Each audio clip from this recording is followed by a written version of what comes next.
నమస్తే కిరణ్ టీవీ లైవ్కి స్వాగతం. చాలా రోజులుగా నేను వీడియోస్ చేయట్లేదు అండ్ డాక్టర్ గారితో ప్రస్తుతం మనతో పాటు ఉన్నారు డాక్టర్ హరీష్ తెనేటి గారు. సో డాక్టర్ గారు బిజీగా ఉండడం వల్ల కూడా నేను ఈ టాపిక్ ఏదైతే కోల్కతా ఇన్సిడెంట్ ఉందో దాని గురించి మాట్లాడాలి అని చాలా రోజుల నుంచి అనుకుంటున్నాను. కానీ పర్ఫెక్ట్గా రావాలి అని అంటే కనుక డెఫినెట్గా డాక్టర్ గారిని జూమ్లో కాదు డైరెక్ట్గా ఉంటేనే మనకి మంచి ఇన్ఫర్మేషన్ వస్తుంది అని చెప్పేసి నేను ఇంత లేట్గా ఈ వీడియో చేయడం జరుగుతుంది. నమస్తే సార్. నమస్తే అండి.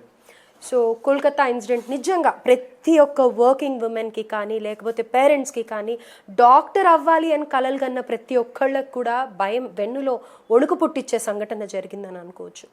అయితే నిర్భయాది చాలా రోజులు అందరికీ ఆ మనసులో ఉండిపోయి భయం, ఆ వెహికల్స్ చూస్తేనే భయం వచ్చేసింది. అలాంటిది ఇప్పుడు డాక్టర్ ఏంటి, మనకి ఏ ఫస్ట్ ప్రాబ్లం వచ్చినా మేము ఫస్ట్ దేవుడు తర్వాత డాక్టర్ అని అంటాం. అలాంటిది హాస్పిటల్లో ఇలాంటి సిచ్యువేషన్ జరిగింది అని అంటే ఆశ్చర్యంగా అనిపిస్తుంది, చాలా భయం వేస్తుంది. అయితే సార్ ఒక్కసారిగా మీరు కూడా డాక్టర్, సైకాలజిస్ట్, ఆస్ట్రాలజీ ఇలా అన్నిటి మీద మీకు అవగాహన ఉంది. మీ కాలేజ్ టైం నుంచి అవి కూడా మాట్లాడదాము మధ్యలో. అసలు ఫస్ట్ ఈ ఇన్సిడెంట్ ఎలా స్టార్ట్ అయింది, ఏం జరుగుండొచ్చు, ఇప్పుడు లేటెస్ట్గా చంద్రచూడో గారు ఈ కేసు టేకప్ చేస్తున్నారు కదా, ఇప్పుడు ఏం చెప్పారు, ఈ పూర్తి వివరాలు మాకు తెలియచేయండి. సో ఫస్ట్ వచ్చేసి చాలా భయానకమైన విషయం అండి. అంటే కోల్కతాలో ఒక డాక్టర్ సెకండ్ ఇయర్ పీజీ చేస్తున్న ఒక అమ్మాయిని అంత భయానకంగా చంపారు అంటేనే ఇది అందరూ ఆలోచించుకోవాల్సిన విషయం. సొసైటీ ఎటెళ్తోంది, మనమందరము కూడా కూర్చుని నిర్ణయించుకోవాలి. ఇది యాక్చువల్గా హ్యుమానిటీ షుడ్ స్టాప్. భారతీయులందరూ ఒకసారి ఆగి, బాబు మనం ఏం చేస్తున్నాము, మన జీవితం ఎటెళ్తుంది అని. ఎంత సిల్లీగా జరిగిందంటే ఇప్పుడు ఇలాంటి ఇన్సిడెంటే మళ్ళీ రేపు జరిగితే ఎవరికి చెప్పుకోవాలి అనే స్టేజ్లో ఉన్నాం మనం. ఎందుకంటే ఇందులో పోలీస్ అతను ఇన్వాల్వ్ అయి ఉన్నాడు. అంటే పోలీసు శాఖలో ఒక హెల్పర్గా ఉంటూ ఇన్వాల్వ్ అయి ఉన్నాడు.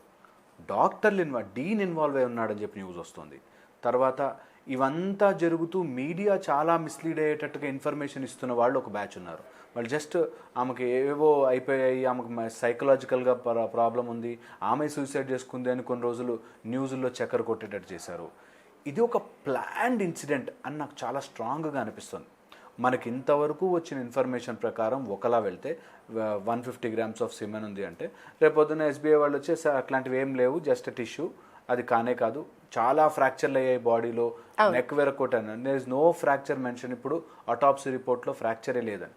సో నాకు అనిపిస్తుంది ఇందులో పర్సనల్గా నేను వీటి గురించి స్టడీ చేస్తున్నప్పుడు, అక్కడ డాక్టర్స్తో మాట్లాడినప్పుడు, నేను ఐఎంఏతో ఐడిఏతో కనెక్టెడ్ ఉన్నాను కాబట్టి నేను వాళ్ళతో మాట్లాడుతుంటే చాలా మిస్లీడింగ్గా కావాలని ఒక బిగ్ పొలిటికల్ డ్రామా నడుస్తోంది.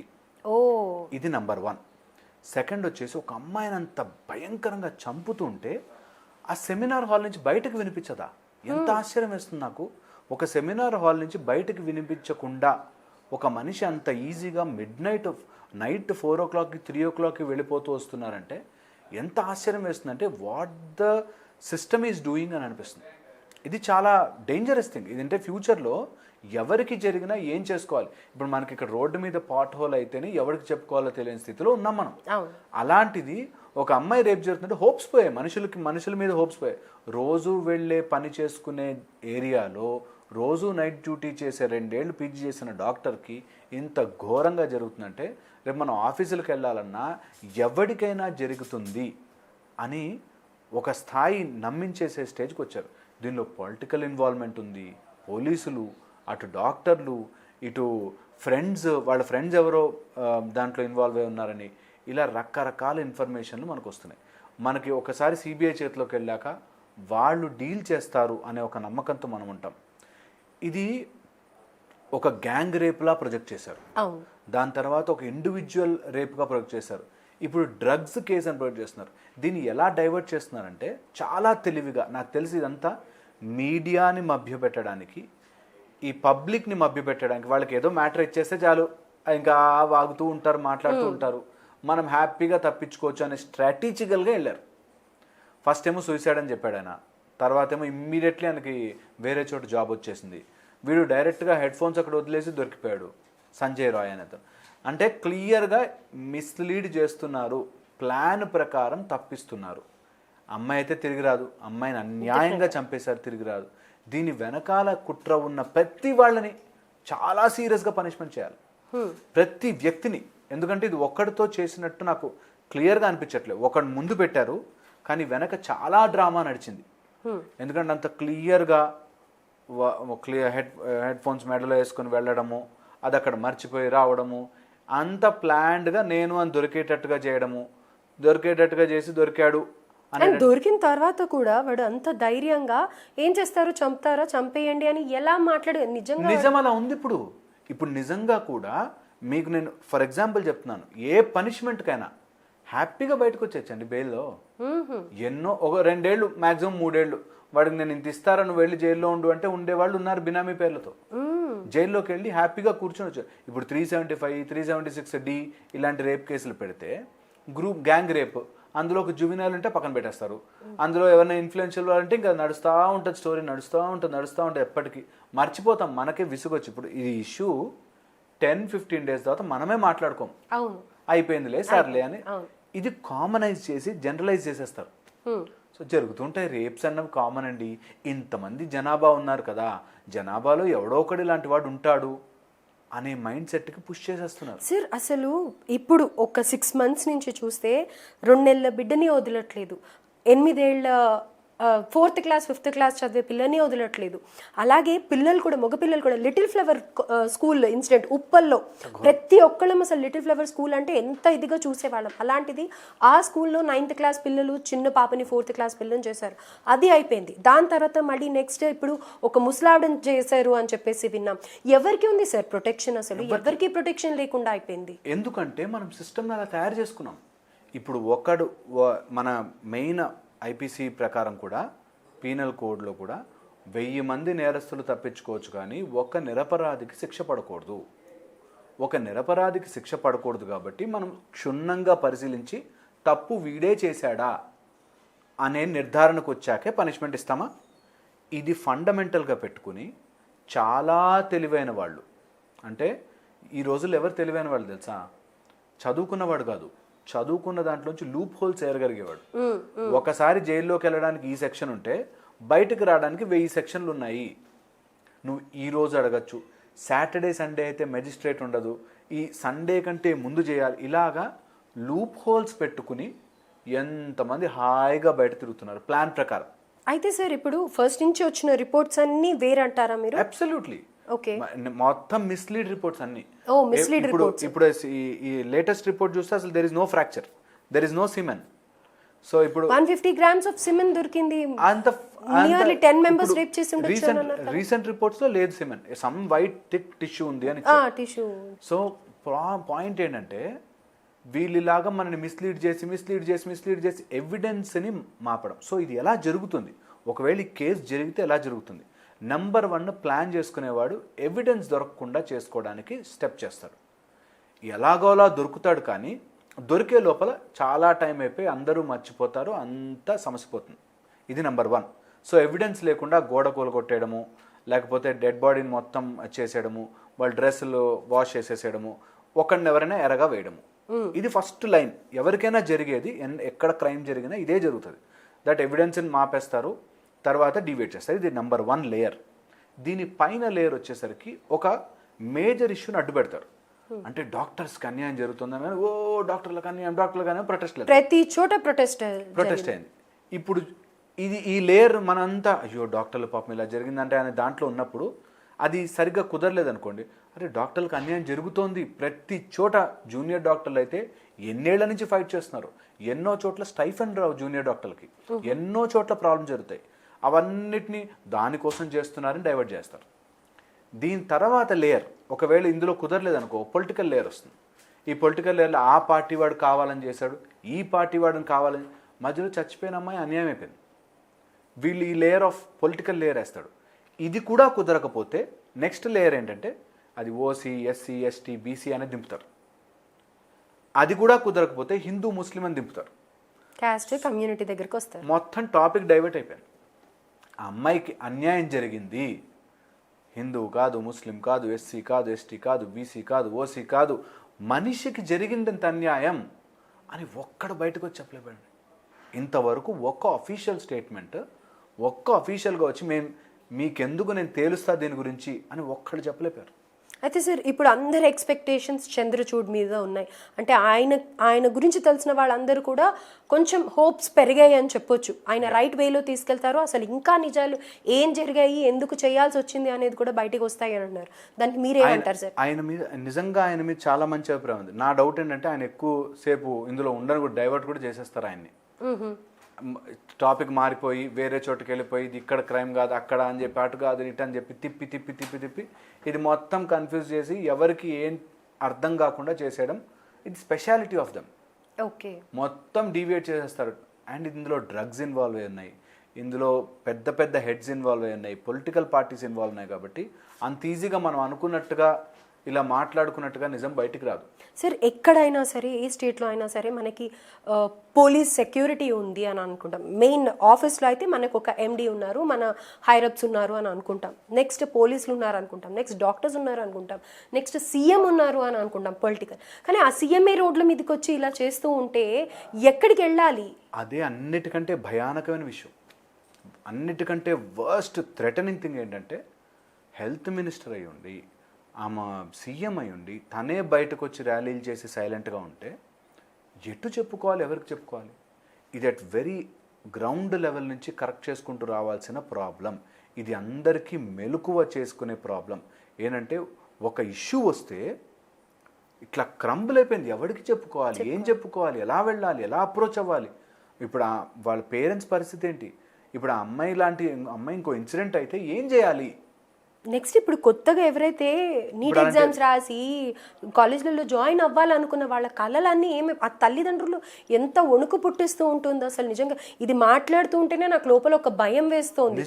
నిజంగా ఎంత ట్రస్ట్తో వస్తాము బయటికి, వర్కింగ్ ఎన్విరాన్మెంట్ గురించి, రేపు ఇది చేయాలి, తర్వాత ఇది చేయాలి, మన పేరు ఇలా రావాలి, ఎన్ని కళలు ఉంటాయి సార్ అసలు ప్రతి ఒక్కరికి కూడా. మొన్న ఒక స్కూల్కి వెళ్ళినప్పుడు నేను ఆ పిల్లలు వాళ్ళు మీ డాక్టర్ అవుతాం సార్, మీలా డాక్టర్ అవుతాం సార్ అంటే నాకు వాళ్ళ కరికులం చూస్తే కరాటే నేర్పిస్తున్నారంట ఆడపిల్లలకి.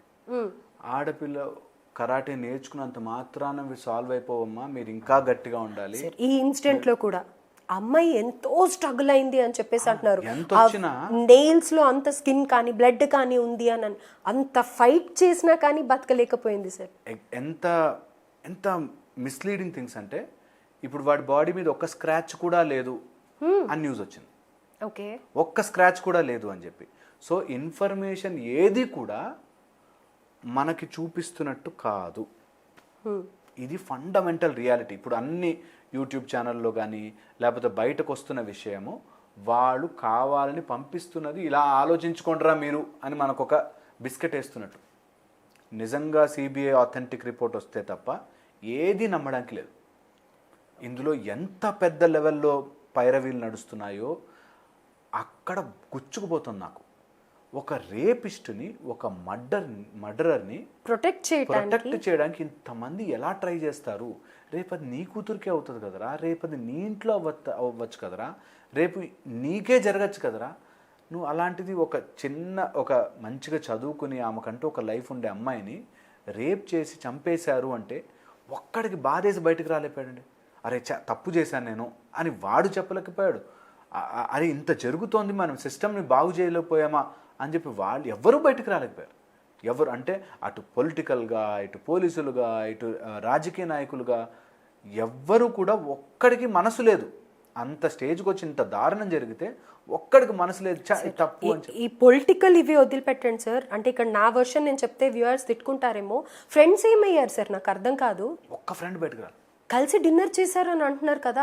ఒక్క ఫ్రెండ్, ఇన్స్టాగ్రామ్, ప్రతి ఒక్కళ్ళు ఇవాళ రేపు సోషల్ మీడియాలో ఉంటున్నారు. ఒక్కళ్ళు ఇది కాదు, ఇది తను ఇంతసేపు ఉండింది మాతో, వీళ్ళతో ప్రాబ్లం ఉండింది, ముందు ఏం జరిగింది అనేది ఫ్రెండ్స్కి ఐడియా ఉంటుంది కదా. ఏమైపోయారు నిజంగానే? నేను ఇప్పుడు అనకూడదు, ఒక స్టేట్ గురించి మనకు పెద్దగా తెలియకపోయినా వింటూ ఉంటాం కదా, నార్త్ సైడ్లో ఈ ప్లేస్లో ఇలా ఉంటారు అని. వాళ్ళు నిజంగా కర్కశంగా ఉంటారు అని అంటారు, వెస్ట్ బెంగాల్ ఇలాంటి ప్లేసెస్లో. సో నిజంగానే ఈ ప్లేస్లో వీళ్ళు మనుషులు కాదా, రాళ్ళ వీళ్ళు?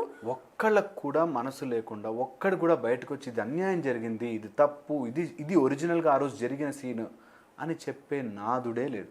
సో సార్ మీరు కూడా డాక్టర్ చదివారు కదా, నిజంగా ఇప్పుడు ఎవరైతే తల్లిదండ్రులు చూస్తూ ఉంటారో వాళ్ళు భయపడాలంటారా? ఈ ర్యాగింగ్స్ కానీ లేకపోతే అక్కడ జరిగే ఇన్సిడెంట్స్ కూడా చాలా వింటూ వస్తూ ఉన్నాను నేను.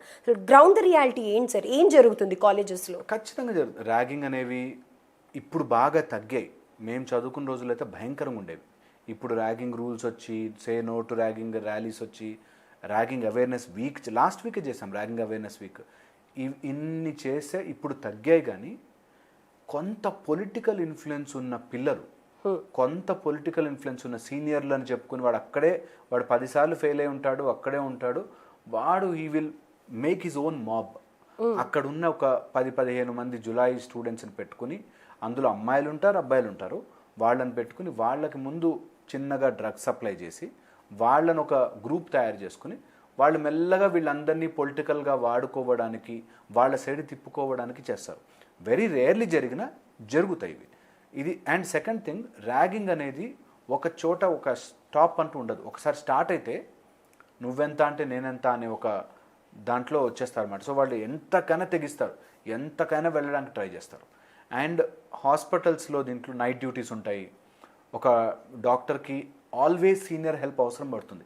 ఒక జూనియర్ డాక్టర్కి ఒక సీనియర్ డాక్టరు అక్కడ ఉన్న వాళ్ళ, ఎందుకంటే they will be the final decision maker. ఒక డీన్ హాస్పిటల్లో ఈ ఇంజెక్షన్ ఇవ్వాలన్నా, ఇది కొనాలన్నా, ఇది చేయాలన్నా వాళ్ళే ఫైనల్ డెసిషన్ మేకర్ ఉంటారు.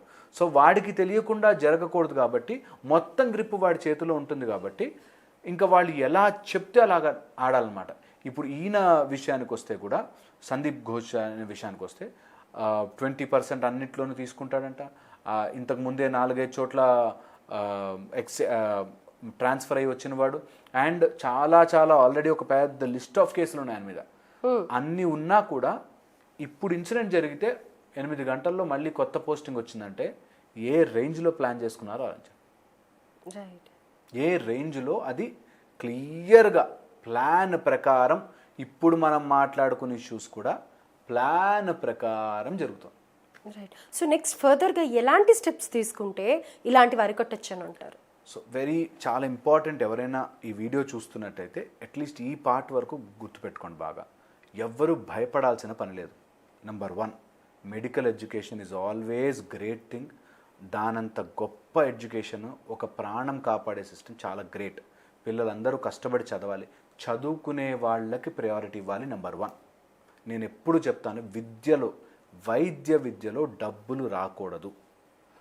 నెంబర్ 1. ఇలాంటి ఏరియాస్లో బాగా డబ్బున్న వాళ్ళ చెయ్యి పడి, ఈ డబ్బున్న వాళ్ళు మనీ కోసం మోంగరయ్యే వాళ్ళంతా ఒక చోట చేరుతారు. అలా చేరినప్పుడు ఇబ్బందులు వస్తాయి. సో ఇది వెరీ ఇంపార్టెంట్. మనీ సైడ్కి వెళ్ళనీయకుండా వైద్య విద్యను అట్లీస్ట్ డబ్బు రూపంలో లేకుండా చూసుకోవాలి. ఎంతోమంది పేద పిల్లలు చదువుకుని క్వాలిఫై అయ్యి కూడా డబ్బులు లేక అంత పెట్టుకోలేమేమో అని వెనక్కి వెళ్ళిపోయే వాళ్ళు చాలామంది ఉంటారు. సో ఇందులో రిజర్వేషన్ అది ఇది కాకుండా డబ్బు విషయం మాత్రం ఇన్వాల్వ్ కాకూడదు ఈజ్ నెంబర్ 1.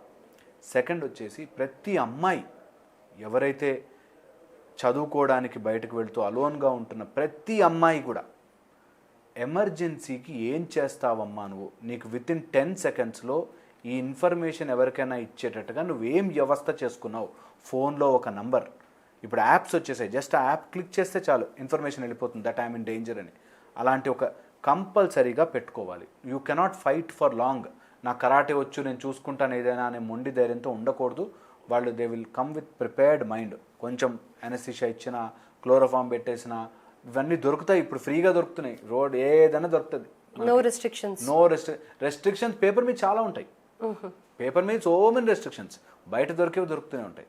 అందుకని చాలా చాలా కేర్ఫుల్గా ఉండాలి. సెకండ్, ప్రతి అమ్మాయి, అది ఎలాంటి స్టేజ్లో ఉన్న అమ్మాయి అయినా సరే, ఆమె ఖచ్చితంగా what is the next step, నాకు ఇప్పుడు డేంజర్ వస్తే నేను నెక్స్ట్ స్టెప్ ఏం చేయబోతున్నాను అనేది ప్లాన్డ్గా ఉండాలి. నిజంగా చాలా మంది అమ్మాయిలకి తెలియదు. పాపం వాళ్ళు మనకేమవుతుందిలే అని ట్యూషన్కి వెళ్ళొస్తానని వెళ్ళిన వాళ్ళు, ఈ పక్క దాకా వెళ్ళి నా ఫ్రెండ్ ఇంటికి వెళ్ళొస్తున్నా అనే వాళ్ళకు కూడా ఇలాంటి అన్యాయాలు జరుగుతున్నాయి. So very very very important, వీళ్ళకి ఇవి నేర్పించాలి, what to be done next. Okay. Third వచ్చేసి, ఎవరైతే జనరలైజ్ చేసి మాట్లాడతారు, ఇలాంటి బట్టలు అమ్మాయిలు వేసుకోవడం వల్ల అవుతుంది, ఇలాంటి సిచ్యువేషన్లో ఉండడం వల్ల అవుతుంది, ఇది కంపల్సరీగా ఆపి తీరాలి. ఏ బట్టలు వేసుకుంటారు, ఎలాంటి ప్లేస్లో వెళ్తారు, ఏం జరుగుతుంది, వాళ్ళు ఎలా బిహేవ్ చేస్తారు, అమ్మాయిలు తాగుతున్నారా లేదా, ఇవన్నీ కూడా ఈజ్ నోవే రిలేటెడ్ టు రేప్. అందుకని కంపల్సరీగా అలాగా మాట్లాడే వాళ్ళని ఎప్పటికప్పుడు అరికట్టాలి. ఎందుకంటే ఆ ఫీలింగ్ మైండ్లోంచి టోటల్గా వెళ్ళిపోకపోతే ఇవి జరుగుతుంటాయి. అమ్మాయి అట్లా వచ్చిందిరా, దానికి తగిన శాస్తి జరగాలి అనే మైండ్ సెట్ ఉన్న వాళ్ళని వెంటనే మనం రిజెక్ట్ చేయాలి. అది ఎంత డీప్గా వెళ్ళగలిగితే అంత. ఫోర్త్, ఇదే స్పిన్లో నేను చెప్తున్నాను, బయట పిచ్చి కుక్కలు ఉంటాయి కదా, పిచ్చి కుక్కలతో నేను కరిపించినప్పుడు చూసుకుందాంలే అని మీరు అనుకోకూడదు. మీ జాగ్రత్తల్లో ఉండి, అమ్మాయిల జాగ్రత్తల్లో వాళ్ళు ఉండి తీరాలి. ఎందుకంటే పిచ్చి కుక్కలు మనం ఎంత చేస్తున్నా ఎప్పుడు పిచ్చి కరుస్తుందో తెలియదు. కాబట్టి కంపల్సరీగా ప్రతి అమ్మాయి వాళ్ళ జాగ్రత్తల్లో వాళ్ళు ఉండి తీరాలి. Very very important. అనుమానంగా ఉంటే ఇంట్లో వాళ్ళకో పోలీసులకో చెప్పడంలో తప్పులేదు.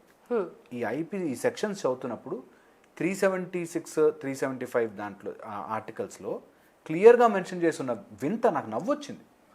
పోలీసులు గనక రేప్ చేస్తే, IAS officers or civil services వాళ్ళు రేప్ చేస్తే, ఆర్మీ ఆఫీసర్స్ వాళ్ళు రేప్ చేస్తే ఈ సెక్షన్స్ ఉన్నాయి.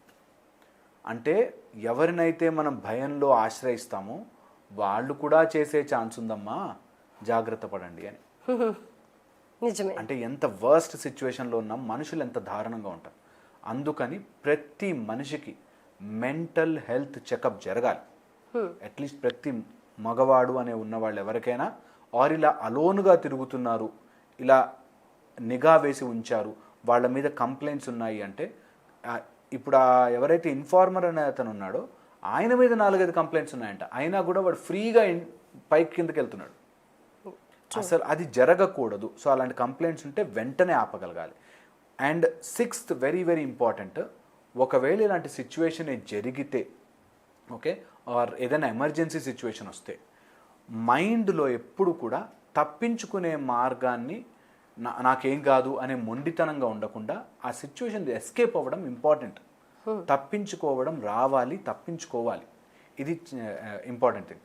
7th, ఇలాంటి సిచ్యువేషన్ జరుగుతున్నప్పుడు పొలిటికల్ పార్టీస్, లేకపోతే పోలీస్ ఆఫీసర్స్, లేకపోతే ఇలాంటి సిబిఐ ఆఫీసర్స్, వీళ్ళందరినీ ఒక ఫేస్లెస్ సిస్టమ్ తయారు చేయాలి. ఫేస్లెస్ సిస్టమ్ అంటే ఇప్పుడు ఇన్కమ్ ట్యాక్స్లో జరుగుతుంది. మీకు ఇన్కమ్ ట్యాక్స్ ప్రాబ్లం ఉంటే జస్ట్ మెయిల్ వస్తుంది, వాడు ఎవరు వచ్చి మీ చూపించండి, ఇలాంటివి ఉండవు, సింపుల్ వాటికి. సో అందుకని అలాగా ఫేస్లెస్ సిస్టమ్ రావాలి. సో దట్ ఎవరైనా ప్రాబ్లం అయితే చెప్పుకోవడానికి ఈజీగా ఉండాలి. నువ్వు ఆ టైంలో ఏం చేస్తున్నావు అక్కడ, నీకేం పని అక్కడ అని మాట్లాడే వాళ్ళు ఉండకూడదు.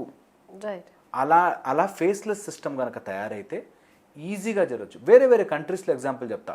సౌదీ లాంటి కంట్రీస్లో, ఆర్ మనకి చైనా లాంటి కంట్రీస్లో వాళ్ళకి అలా ఏమైనా ప్రూవ్ అయితే వాళ్ళకి అనస్థీషియా ఇచ్చి బీహెడ్ చేస్తారు, తల నరికేస్తారు. అనస్థీషియా ఇచ్చి మత్తిచ్చి తల నరికేస్తారు. సో అలాంటి పనిష్మెంట్స్ మన దగ్గరికి ఖచ్చితంగా రావాలి. అంటే స్ట్రాంగ్ పనిష్మెంట్, అమ్మో తప్పు జరిగితే ఇంత పనిష్మెంట్ ఉంటుంది, ఎవడైనా కానీ అది. ఇలాంటి విషయంలో పొలిటికల్ పార్టీస్ కూడా చేతులు ఎత్తేస్తారు, వాళ్ళు కూడా మనకి ఏ హెల్ప్ చేయలేరు అనేది గనక రాకపోతే ఇది ఎప్పటికీ జరగదు. ఎవరో తల నరకమని చెప్పడానికి మనకి మనసు రాదు. కాబట్టి ఇలాంటి తప్పు నిర్ధారణ అయితే స్ట్రిక్ట్ పనిష్మెంట్స్ ఉంటాయి. దీనిలో ఎవడు ఇన్వాల్వ్ కాలేడు, ఒకవేళ ఈ కేసు పడింది అంటే ఇన్వాల్వ్ కాలేడు అనే భయం గనక క్రియేట్ చేయకపోతే ఇవి జరుగుతూనే ఉంటాయి, ఇలాంటివి వస్తూనే ఉంటాయి, ఇలాంటివి అవుతూనే ఉంటాయి, మనం చూసి మాట్లాడుకోవడం తప్ప. సో దీనికి సిస్టమ్, ఒకవేళ జరిగితే what next it should happen in system. అది జరగకపోతే అది రానంత కాలం. మెయిన్ ప్రికాషన్ ఇక్కడ కాలేజెస్లో కదా, జూనియర్స్ డాక్టర్స్ కానీ లేకపోతే అప్పుడే ఎంట్రీ ఇచ్చిన పిల్లలు కానీ ఉంటారు. So what are the measures to be taken? Exactly 3 ఏళ్ళు. ఇప్పుడు అంత పెద్ద హాస్పిటల్లో ఒక అమ్మాయి అరిస్తే వినిపించిన పరిస్థితిలో ఉంటే ఏం చెప్పాలి, ఎటు పోతున్నాం? ఇప్పుడు ఇదే ఇష్యూ అయిందండి, ఇప్పుడు జరిగింది ఇష్యూ, మనందరికీ ఇన్ఫర్మేషన్ ఎందుకు రాలేదు? ఇంకా మనకి ఇంతవరకు క్లారిటీ ఆఫ్ అక్కడ ఏం జరిగింది అని ఎందుకు చెప్పలేదు? చెప్పాలి. ఎప్పటికప్పుడు ఆథెంటిక్గా ఒక న్యూస్ ఛానల్ కూర్చుని ఒక ఆథెంటిక్ ఇన్ఫర్మేషన్ అందరికీ రావాలి. ఇది జరిగింది, వాడిని ఇలా పనిష్ చేశాము, నిర్భయ కేసుతో వాళ్ళు ఇలా చేశాము, ఇంకో కేసు ఇలా చేశాము అని ఎందుకు చూపించట్లేదు, ఎందుకు తెలియట్లేదు మనకి? Very important. మనం ఒక తప్పు చేస్తే మనకు అంత ఏం జరుగుతుందో తెలియనప్పుడు ఎవడైనా చేస్తాడు. కొంచెం పొలిటికల్ పవర్ అంటే చేస్తాడు. నాకు ఆశ్చర్యం వేసింది ఏంటంటే ఫేస్ మీద యాసిడ్ పోస్తే 3 లక్షలు ఫైన్ అంట. ఎంత దారుణం! 3 లక్షలు ఫైన్ అంటే 3 లక్షలు ప్రిపేర్ అయిన వాడు చేయాలన్నట్టుగానే ఊతం వస్తుంది కదా అది. So very very wrong. దీనికి స్ట్రిక్ట్ పనిష్మెంట్స్ ఉండాలి. అలా అమ్మాయి సైడ్కి కానీ ఒక తప్పు చేయడానికి చూసిన వాడు కానీ వాడు భయం పుట్టేలాగా రూల్స్ వచ్చి తీరాలి. అట్ ద సేమ్ టైం డాక్టర్స్కి ఎనార్మస్ అమౌంట్ ఆఫ్ ప్రొటెక్షన్ ఇవ్వాలి. మీరు నాకు ఫన్నీయెస్ట్ థింగ్, డాక్టర్స్ మిస్టేక్ అయితే కేసు ఎక్కడేస్తారు తెలుసా? కన్స్యూమర్ కోర్టులో వేస్తారు. ఓకే, అంటే ఒక డాక్టర్ కన్స్యూమర్ ప్రోడక్ట్ అయిపోయాడు. డాక్టర్లకి ఆ మాత్రం ప్రొటెక్షన్ ఇవ్వలేకపోతే ఫర్గెట్ అబౌట్ లేమన్. ఇదే ఇప్పుడు డాక్టర్ ఇంత పెద్ద హాస్పిటల్లో జరిగింది అని నార్మల్గా ఎంతోమంది చెప్పారు కావాలని బస్సుల్లోకి ఎక్కుతారండి మొలెస్ట్ చేయడానికి అని, కావాలని బస్సుల్లోకి ఎక్కి గుద్దుకుంటూ వెళ్తారండి అని. అలాంటి వాళ్ళకి మనం భయం క్రియేట్ చేయకపోతే వాడు కొంచెం వీళ్ళంతా ఏమవుతుందంటే స్లోగా all birds come to same flock together అన్నట్టు వీళ్ళంతా ఒక చోట చేరుతారు. ఈ క్రిమినల్స్ అందరి మైండ్ సెట్ ఒక చోట చేరుతుంది.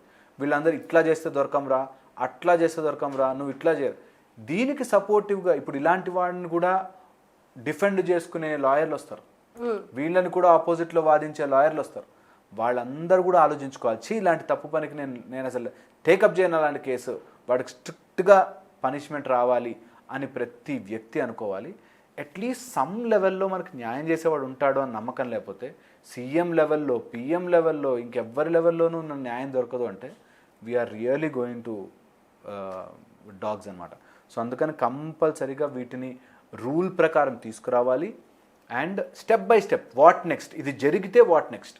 నీకు ఇక్కడ నీళ్లు రాకపోతే ఎవరిని అడుగుతావు తెలిసి ఉండాలి. నీకు రోడ్డు బాగాలేకపోతే ఎవరిని అడుగుతావు మొత్తం లీగల్ సిస్టమ్ చేంజ్ అయ్యి తీరాలి. లీగల్ సిస్టమ్ చేంజ్ అవ్వనంతసేపు మన లీగల్ సిస్టమ్ అంత వీక్గా ఉండకూడదు. ఎందుకంటే మనది బిగ్గర్ కంట్రీ, లార్జర్ పాపులేషన్ కాబట్టి తప్పులు జరిగే ఛాన్స్ ఎక్కువ ఉంటుంది. కాబట్టి ఖచ్చితంగా లీగల్ సిస్టమ్ మారి తీరాలి.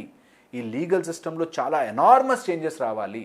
తప్పు జరిగిన ప్రదేశంలో ఉన్న పనిష్మెంట్ వస్తుంది అనే భయం ఉంటే ఖచ్చితంగా అందరు జాగ్రత్త పడతారు. నేను సింగపూర్ వెళ్ళినప్పుడు ఏదో తిని చాక్లెట్ ర్యాపర్ కింద పడితే ఒక ముసలైన దూరం నుంచి చూసుకుని మెల్లగా వచ్చి మీ పేపర్ కింద పడేశారండి అని ఆయన తీసి డస్ట్బిన్లో వేసి ఇంకోసారి పడేయకండి అని చెప్పెళ్ళాడు. ఓకే, సో పాయింట్ ఏంటంటే ప్రతి మనిషికి ఆ బాధ్యత రావాలి. ఇది నా కంట్రీ, నేను ఇందులో ఉంటున్నాను, నా రోడ్లు బాగుండాలి, నా పిల్లలు బాగుండాలి, నా కూతురుకు అన్యాయం జరగకూడదు, దీన్ని నేను వదిలిపెట్టను. నాకు ఫుల్ ఫ్లెజ్డ్ లీగల్ సిస్టమ్ రావాల్సిందే, పనిష్మెంట్లు ఏం జరుగుతున్నాయో చూడాల్సిందే, ఇన్ని కోర్టు కేసులు ఎందుకు పెండింగ్ ఉంటున్నాయో నాకు రావాల్సిందే అని ఖచ్చితంగా ఉంటే కొంచెమన్నా ముందుకెళ్తాం. లేకపోతే ఈరోజు మాట్లాడుకున్నాము, అయ్యో ఇలా జరిగిందా అమ్మాయికి, ఓహో ఇలా జరిగిందా అని చెప్పి మెల్లగా డైవర్ట్ అయిపోతుంది. యాక్చువల్లీ వాళ్ళంతా ఇప్పుడు ఇంకొక 1 వీక్ అయితే కూడా అయ్యేది అదే అనిపిస్తుంది. ఖచ్చితంగా మర్చిపోతాము. అండ్ ఇలాగా ఇంకా రూరల్కి వెళ్తే వేల కేసులు బయటికి రానివి ఎన్నో చంపేశారని అసలు ఎవిడెన్సే ఉండవు అసలు. ఎందుకంటే తెలుసు కొన్ని రోజులు మాట్లాడుకుంటారు రాబాయ్, ఇష్యూ చేస్తారు, కొన్ని రోజులు మర్చిపోతారు. ఎందుకంటే అందరికి అన్ని లూపోల్స్. ఇక్కడ 1000 కోట్లు అప్పు చేసి హ్యాపీగా లండన్కి వెళ్ళి ఎంజాయ్ చేస్తున్న వాళ్ళు లేరా? సింపుల్గా నాకు తెలుసు లూప్ హోల్ ఏంటో. ఎందుకంటే మన సిస్టంలో అన్ని లూప్ హోల్స్ ఉన్నాయి, మనం అన్ని రెడీ పెట్టాం. బాబు మీరు తప్పు చేస్తే ఇలా వెళ్తారు లోపలికి, ఇలా బయటకు వచ్చే మార్గాలు కూడా చూపిస్తారు. నీ దగ్గర డబ్బు ఉందా, ఇంక ఈజీ, ఇంకా ఈజీ. డబ్బు లేదా అని కొంచెం కష్టంగానే మేము మేనేజ్ చేస్తాంలే. దాన్ని పొలిటికల్గా వాడుకోవచ్చు, దాన్ని కులం పరంగా వాడుకోవచ్చు, మతం పరంగా వాడుకోవచ్చు. ఇలాంటి తప్పులు చేసి ఎలాగైనా డీవియేట్ చేసేయచ్చు. ఇప్పుడు అబ్బాయిలకి అమ్మాయిలకి గొడవ పెట్టి ఇది ఫెమినైన్ మ్యాస్కులైన్ అని డివైడ్ చేయొచ్చు, ఆ కులం ఈ కులం అని డివైడ్ చేయొచ్చు, ఆ మతం ఈ మతం అని డివైడ్ చేయొచ్చు, ఎలాగన్నా డివైడ్ చేసి కన్ఫ్యూజ్ చేయొచ్చు. అలా ఉండకూడదు. సిస్టమ్ ప్రకారం రావాలి, ఫేస్లెస్ అవ్వాలి, జస్టిస్ తొందరగా రావాలి. అక్కడ అందులో ఇన్వాల్వ్ అయిన అందరికీ పనిష్మెంట్ వస్తుంది అని తెలిసి ఎవడు ఇన్వాల్వ్ కాడు. నేను చేయలే తప్పు, ఫైనల్ తప్పు చేసిన సంగతి చూసుకోండి, మాకు సంబంధం లేదు అనగా మొత్తం జరగాలి అందరికీ. అక్కడ ఉన్న హాస్పిటల్ సిబ్బందికి అక్కడ ఇంత జరుగుతుంటే నువ్వు ఇన్ని రోజుల నుంచి ఉంటుంటే ఏంటి అని స్ట్రిక్ట్ యాక్షన్ చేస్తేనే నెక్స్ట్ టైంకి మేబీ బాగుపడతారేమో. లేకపోతే లీగల్ సిస్టమ్ మారినంతసేపు ఇండియా వెనకబడిపోతున్న మెయిన్ కారణం మన legal system. Right legal system బాగుండి తీరాలి, బాగుపడాలి. అందులో ఉన్నవాళ్ళు, లీగల్లో ఉన్నవాళ్ళు ఖచ్చితంగా ఆలోచించి ఇప్పటికైనా రిఫార్మ్స్ తీసుకురావాలి. మేము డాక్టర్స్, మాకు ఐడియా ఉండదు, మెడికల్ ఫీల్డ్లో ఏం జరుగుతున్నాయో వాటిలో రిఫార్మ్స్ చేయడానికి మేము ట్రై చేయొచ్చు. లీగల్లో ఉన్నవాళ్ళు అందరూ, తెలివైన వాళ్ళందరూ కూర్చుని ఇలా చెయ్యాలి, ఇలా కంపల్సరీగా దీన్ని మార్చాలి అన్నది వాళ్ళు ఆలోచించుకోకపోతే, ఇండియా లీగల్ సిస్టమ్ కనుక మారకపోతే will be in very very very big trouble. So పేరెంట్స్ని అయితే భయపడద్దు అని అంటారు. తగిన జాగ్రత్తలు తీసుకుంటే కనుక డెఫినెట్గా ఇలాంటి వారి కొట్టచ్చు అంటారు. ఎస్పెషల్లీ ఎవరైతే వర్కింగ్ ఉమెన్ ఉన్నారో, స్టూడెంట్స్ ఉన్నారో, ఆడపిల్ల, ప్రతి ఒక్క ఆడపిల్లకు కూడా అవేర్నెస్ అవసరం. నా వరకు రాదులే అన్న నిర్లక్ష్యం అవసరం లేదు, అవగాహన ఉండాలి, దానికి తగ్గ చర్యలు తీసుకోవాలి అని అనేసి అని అంటూ ఉన్నారు. అంతేనా sir? Right sir, thank you so much for the valuable information. అంటే వణుకు పుట్టిచ్చేసింది నిజంగా చెప్పాలంటే. ప్రతి ఒక్కళ్ళు కూడా భయపడిపోయారు. సో నెక్స్ట్ ఏం జరుగుతుంది అనేది కూడా మీరు చెప్పారు కాబట్టి తగిన జాగ్రత్తలు తీసుకోవాలి అండ్ లీగల్ సిస్టమ్ కూడా కరెక్ట్ అవ్వాలి.